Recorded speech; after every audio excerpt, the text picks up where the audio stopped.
football. It's totally unique. It's unprecedented. Words can't describe it. It's simply an unbelievable experience. Clemson Tiger football, a noisy Death Valley bathed in orange. 55,000 screaming, frenzied fans clapping and shouting as their football Tigers run down that hill. It's orange Tiger paws painted everywhere.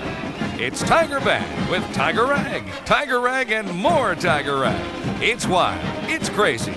It's Saturday afternoon fever.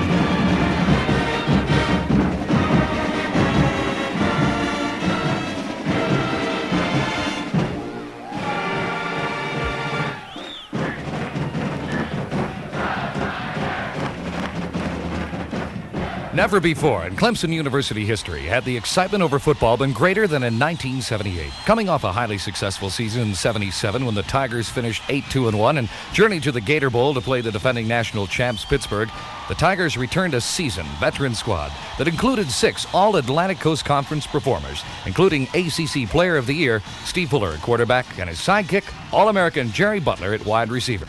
On the eve of the '78 opener with the Citadel, the Tiger fans were wild with anticipation, and close to 20,000 turned out for the first Friday pep rally. University President Robert C. Edwards expressed the emotions so many people were feeling. I don't know of any football season, and I'll make a confession that the first football season that I experienced at Clemson was 49 years ago.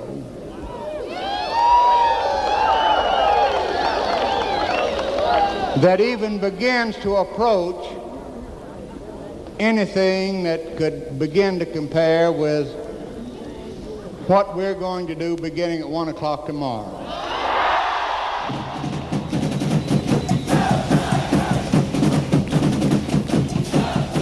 Saturday, September 16th, 1978, Clemson Memorial Stadium.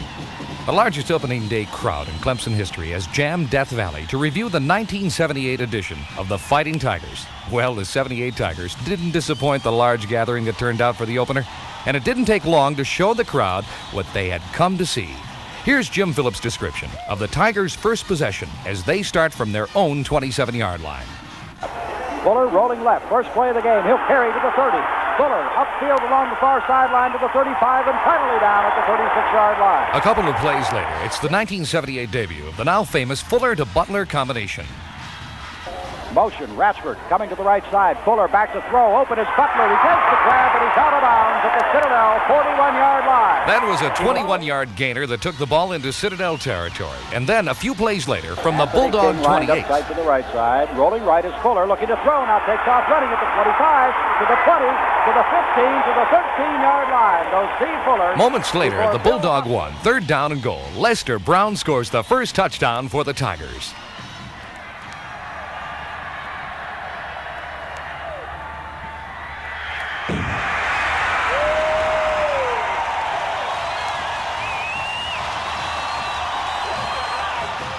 The Tigers had gone 74 yards in 13 plays, and following Ovid Ariri's extra point, they took an early 7-0 lead. The Citadel bounced back with an 80-yard drive on 7 plays and scored on a 33-yard field goal to make it 7-3. Later in the first period, the Tigers were on the move again. Steve back to throw, rolls to his right, looking up over the middle. Complete to Anthony King at the 40, under the 35, down to the Citadel 28. That was a big 35-yard gainer, and a few plays later, Fuller back to throw, looking for Butler, touchdown! And again, Ariri's PAT was good, and the Tigers took a 14-3 lead into the second quarter. Following a pass interception by Clemson's Bill Smith at the Citadel 32, the Tigers threatened again as they moved the ball down to the 19 on 4 plays, and then Mr. Fuller takes over. Fuller this time, keeping, rolling to his right, turns upfield at the 15, to the 10, to the 5, touchdown! And again, the point after was good, and it's 21-3 with 14 minutes, 22 seconds left in the first half. Clemson continues to pour it on to run up a 37-3 halftime lead. The reserves didn't ease up on that second half either, and the Tigers breezed to victory. Final score, Clemson 58, the Citadel 3. Saturday, September 23rd, 1978, Athens, Georgia. More than 60,000 jammed Sanford Stadium to watch the Tigers go up against one of the most underrated teams in the country, Vince Dooley's '78 version of the Georgia Bulldogs. And they were a ferocious pack of dogs on this Saturday afternoon between the hedges. Even though Georgia played a superb ball game, the Tigers were their own worst enemy and stopped themselves on numerous occasions. In the first quarter, Clemson had moved the ball 30 yards out to midfield. Fuller takes out. Bradford fumbles, and Georgia is going to recover back at the 49. Georgia capitalized on that fumble and scored on a 28-yard field goal by Rex Robinson to take the lead 3-0. Following a third Clemson fumble, the Bulldogs score at another Rex Robinson field goal with 7 minutes remaining in the second quarter and take a 6-0 lead into the locker room at halftime. Georgia took the opening kickoff to start the second half, and with it grabbed the game away from the Tigers. They launched an 18-play, 80-yard drive that consumed 7 minutes and 53 seconds and culminated with this play from the Clemson 11-yard line. Hyburn has been out in the power I once again. This time his back to throw is being chased, firing, it could be, and there's a touchdown. Fiburn's pass to Carmen Prince made it 12-0. The Tiger fans had little to cheer about the remainder of the game as they witnessed 4 additional turnovers down the stretch. Final score, Georgia 12, Clemson nothing.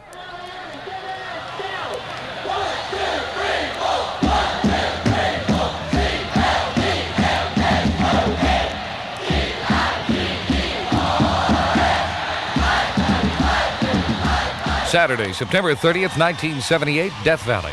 The Clemson Tigers return to the friendly confines of Frank Howard Field against the Wildcats from Villanova and unleash a devastating offensive attack that ground out 496 total yards, while the defense was reluctantly giving up a stingy 177 yards. The Tigers got on the board with 4 minutes 12 seconds left in the first quarter as they climaxed a 10-play, 55-yard drive when leaping Lester Brown dove over from the 3 to put Clemson up 7-0. Then in the second quarter, starting from their own 27, the Tigers charged down the field again. With 3 down and 9 at their own 39, Fuller and company again come up with a big play. Fuller up under center, brings Tuttle in motion to the right, takes out, drops the throw, looking deep over the middle for Tuttle, now firing for Butler at the 45, into the 40 to the 37-yard line. After converting another first down, Clemson is moved to the Wildcat 26. Fuller at quarterback has them in the eye once more. Takes out, pitches back. Here is Lester brought up the 25 to the 20, away to the 15, the 10 to the 6-yard line. And then 2 plays later. This time giving off to Sims, touchdown. Ariri's kick was good, and the score was 14-0 with 8 minutes 44 seconds left in the half. The Tigers weren't about to stop there. With 5 minutes left in the half, Fuller hands to Lester Brown on the old Statue of Liberty reverse. High formation. Fuller on a reverse. This is Lester Brown. He's at the 40, 35, 30. Brown inside the 20, the 15, the 10, the 5. Touchdown! And that 43-yard dash and conversion made it 21-0 at the half. At this point, the reserves took over, and they went on to register a convincing 31-0 win that pleased a lot of people, but especially Coach Charlie Pell. A mark of a good team, in our opinion, is the type of team that can go out and do what we did last week and make a comeback and play with the intensity we had in the first half. And I think those of you who judge football teams have to give these players a plus in that regard. We were proud of the way the team performed, particularly in the first half. Villanova has a good football team.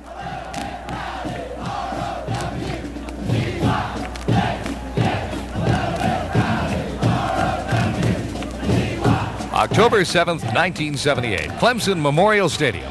Over 53,000 fans, plus an ABC regional TV audience, were on hand to witness Bill Dooley's Gobblers from Virginia Tech challenge the Tigers on this homecoming Saturday. What they witnessed was a young man named Steve Fuller performing brilliantly behind a makeshift offensive line. Fuller electrified the huge crowd on the second play of the game when he kept the ball on the option to the right, broke open down the sideline, cut back to escape 2 defenders, and scampered 74 yards for a touchdown. Fuller, who left the game after 3 quarters, entertained the TV audience by hitting on 9 of 15 passes for 128 yards and 1 touchdown, and rushing 13 times for 106 yards and 2 touchdowns. His 234-yard total earned him ABC TV's Offensive Player of the Game award. Even though the offense ran up 420 yards in the game, they were error-prone in the first half, turning over the ball to the Gobblers twice, deep in their own territory. However, the defense rose to the occasion and stopped VPI cold on both occasions, coming up with one big play after another. This time a pitch back to the tailback Lewis, swinging wide to his right, and he runs into a stack of Clemson players, and I believe they force a fumble. They do. The Tigers have the football. Bubba Rollins went in there and ABC drove the Television shoulder named into linebacker Randy Scott as its defensive player of the game. It was a glorious homecoming weekend for the Clemson alumni, and over 22,000 of them attended Tigerama, plus a full house on hand in Littlejohn Coliseum for the Bob Hope Show. But the highlight of the weekend was the big win over the Gobblers. Final score, Clemson 38, Virginia Tech 7.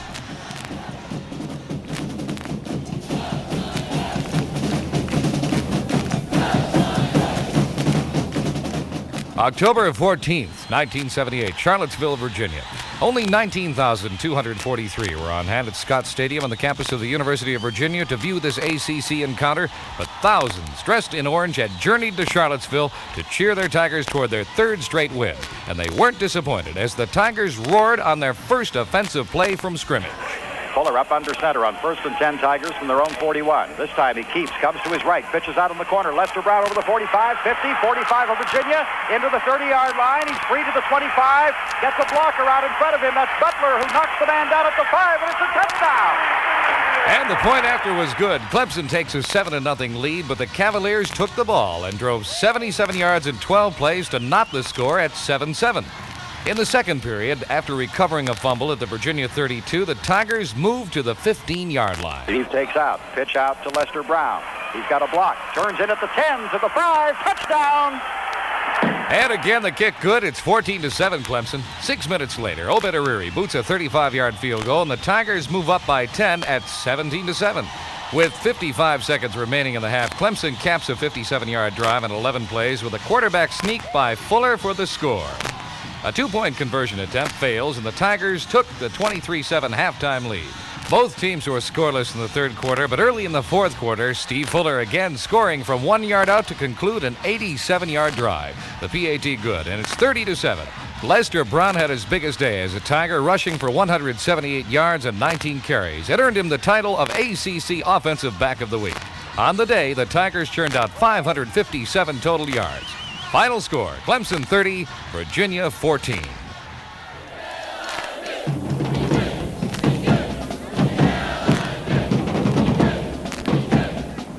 October 21st, 1978, Clemson's Death Valley. Another capacity-plus crowd of 51,000 filled Clemson Memorial Stadium on this beautiful, clear autumn day as the Iron Dukes of Durham come to town, featuring highly touted quarterback Mike Dunn. And on the first play of the game, another Clemson record is established. Takes out, drops back to throw on first down. Jerry Butler has just become a record holder here at Clemson for another time as Butler makes the grab. That's 107 career receptions for JB, surpassing the late Phil Rogers mark. And then on the second play of the game. Second down and 8 from the 31. Fuller on a keep, going to his right, comes up over the 35, 40, 45. Fuller out to midfield, and down he goes. And on the same drive a few plays later, Fuller takes, gives off 20, 15, all the way down to the 10-yard line. And now let's move to 3 plays later. Tigers at the 1, Fuller sneaks, touchdown. Well, that was the 4th time the Tigers had scored on their first possession in 6 games. The PAT good by Ariri, and it's 7-zip. With 11 minutes remaining in the second quarter, Randy Scott recovers a Duke fumble at the Blue Devil 47, and the Tigers take it in for a 14-0 lead on Lester Brown's 1-yard swan dive. The Clemson defense, superb all afternoon, making numerous big plays, including 4 interceptions and 3 fumble recoveries. A big play in the second quarter came when Duke was at the Tiger 31 with a 1st and 10. Dunn back to throw, and the ball is knocked down at the line of scrimmage and caught by Johnson, and he's thrown for a loss on the play. Clemson tackle Tony Williams deflected that ball into the air, and Duke quarterback Mike Dunn caught his own pass but was thrown for a 16-yard loss. Let's move now to later action in the second quarter. Mike Dunn has them out now. High formation again. Back to throw. Firing deep. Going for the big one. It's going to be picked off by Willie Jordan at the 10, to the 15, to the 20, 25, 30, 40, Jordan all the way out to the 40, and all the way out to the 40, and all the way out to the 40, and all the way out to the 40, and all the way out to the 49-yard line. Well, Willie's return service was at work again. Moving to the third quarter action, the Blue Devils had again moved inside Clemson territory at the 36 with a faced 3rd and 9. Driscoll at quarterback has them in the eye with Brown in motion from right to left. Driscoll takes out. He's back to throw. Looking down the right side. It's intercepted by Barnes. 40. Out to the 47-yard line comes Rex Barnes. Well, then the Tigers took the ball and moved 54 yards in 10 plays with the rubber duck, Lester Brown, going the final 3. The kick good, and it's 21-0. In the fourth quarter, the Tiger defense again makes big plays. Charlie Bauman recovers a Duke fumble at the 25-yard line, and a few plays later, the Tigers threaten again. Fuller takes out. Rolling to his right. Pitches out. Goggins. 5, 2, 1. Touchdown! Oh, I want to tell you something. What a fine run by Harold Goggins. Well, Duke was able to score with only 5 minutes remaining, but the Tigers had run their record to 5-1. During the game, Steve Fuller became the first player in Clemson football history to go over 5,000 total yards in a career. Final score, the Clemson Tigers 28, Duke's Blue Devils 8. October 28th, 1978, Carter Stadium, Raleigh, North Carolina. The 20th ranked Tigers are on Tobacco Road for a big ACC showdown against the North Carolina State Wolfpack, also 5-1 on the season, before an ABC regional TV audience and 45,000 in Carter Stadium. In order to keep their ACC title hopes alive, the Tigers were faced with containing the Wolfpack offense featuring Heisman Trophy candidate Ted Brown. Clemson kicks to State to open the game. Starting with a 1st and 10 at their own 18, the Wolfpack managed to lose 9 yards and 3 carries against a fired-up Orange Crush defense and punted on 4th and 19 from their own 10. The Tigers took over at the Wolfpack 47 following a punt return and went on to score on first possession for the 5th time this season on a 27-yard field goal by Obed Ariri to take the lead at 3-0. Both teams stalled until late in the first quarter, where the Tigers face a 3rd and 6 at the midfield stripe. Butler goes wide to the right side, and Clark will come to the left. Fuller now has Tracy Perry at fullback. He's back to throw. Looking, firing. This one is 40-yard line, and that'll be a Tiger first down. Dwight Clark. That pass kept this critical drive alive, and then Fuller strikes again. Wide to the right side comes Jerry Butler. Tracy Perry and Lester Brown in the eye behind Steve Fuller at quarterback. Fuller takes out, rolling to his right, looking to throw. Butler's open, got it at the 25-yard line. Jerry Butler on It's 1st and 10 at the 24. Pitch out, Lester Brown behind a block by Dulce, up the middle at the 15, to the 10, to the 5, and falls down at the 1-yard line. Well, Lester was stopped short, but not for long. Power I formation now. The ride to Lester Brown. He's over the top for a touchdown. So Well, Brown the conversion good, and it's 10-10 early in the second quarter. State came back to get on the scoreboard on a 19-yard field goal to make it 10-3 following a fumble recovery. Later in the quarter, with 50 seconds left, the Tigers have moved to the Wolfpack 29, where they're faced with a 3rd and 5. Takes out, dropping to throw, has time, fires over the middle. Butler's there, and a great catch at the 4-yard line. Holy cow. What a great catch by State holds the Tigers back for the next 2 plays, but then All right, Butler's going wide to the left side. I formation now. Fuller up under, takes out, looking to throw, firing. Touchdown, Jerry Butler. the PAT attempt fails, but the Tigers had gone 55 yards on 11 plays to take a 16-3 halftime lead. The Clemson defense, nothing short of awesome this afternoon in Raleigh. One of the few times during the game that their backs were against the wall was early in the fourth quarter, when the Pack had pushed the ball down to the Clemson 11 with 1st down and 10 to go. Steve Durham crashed through to stop Scott Smith for no gain. On 2nd and 10 from the 11, Ted Brown gained but 1 yard. On 3rd and 9 from the Clemson 10, Smith was sacked for a 3-yard loss. Then faced with a 4th and 12, the Wolfpack wanted a touchdown. All right, wide to the right side comes Hall. Buster Ray again goes to the left. Ball's at the 13-yard line of the Tigers. Scott Smith at quarterback. Brings in motion. Lynn Dawson. Back to throw. Has time. Looking. Now being chased. Rolling to his right. Still looking to throw. Fires over the middle. It's intercepted. Rex Vaughn out over the 20. 25, 30, 35, 40. Rex is going to go all the way here, folks. Downfield to the 10, the 5. Touchdown. And what a big defense. Well, that tells it all, my friend. The Tigers went on to post a big conference victory and stay undefeated in conference play at 3-0. The Tiger fans were delirious, and a large crowd was on hand to greet the victors as they returned home to the Greenville-Spartanburg Jetport. Coach Charlie Pell had experienced something special that afternoon in Raleigh. Extremely big win for us, and it was a great team effort. And I think it's one of the most inspirational wins I've ever been associated with. And to see the coaches and the players work so hard all week, and to see them enjoy the great victory today, is it's kind of a humbling effect, and sure makes us feel mighty good inside. The final score again: Clemson 33, North Carolina State 10.